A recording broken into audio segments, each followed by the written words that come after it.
Və böyük günahların içində elə günahlar var ki, onlar xüsusilə şiddətli günahlardır.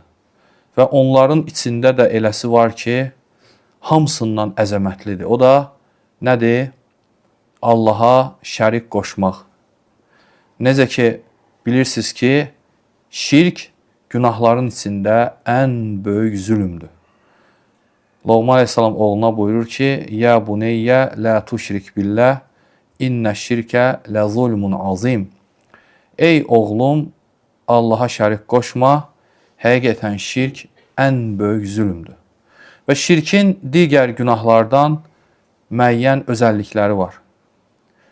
Məsələn, biz bilirik ki, şirk bütün əməlləri batil edir. Amma günahlar eləmir. Məsələn, insan ömrü boyu tək Allaha ibadət eləsin, ömrünün sonunda Allaha şərik qoşaraq ölsün, onun 60 il, 70 il etdiyi bütün ibadətlər batil olur. Məsələn, Allah Subhanahu buyurur ki, وَلَقَدْ أُوحِيَ إِلَيْكَ وَإِلَى الَّذِينَ مِنْ قَبْلِكَ لَإِنْ أَشْرَكْتَ لَيَحْبَطَنَّ عَمَلُكَ وَلَا تَكُونَنَّ مِنَ الْخَاسِرِينَ.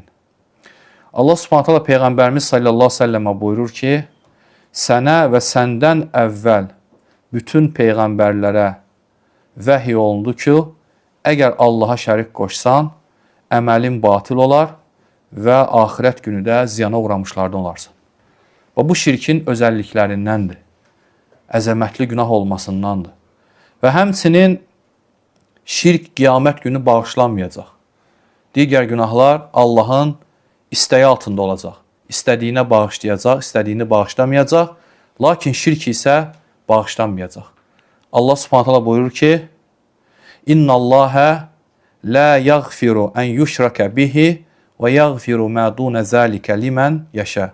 Allah ona edilən şirki bağışlamayacaq, ondan aşağı olan günahı isə istədiyinə bağışlayacaq.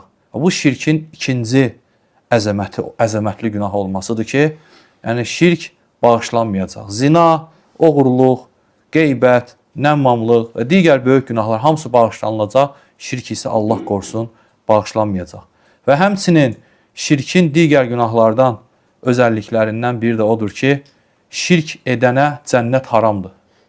Şirklə ölənə qiyamət günü şirk üzərində Allahın qabağına çıxana böyük şirkdən gedir söhbət. Cənnət haramdır.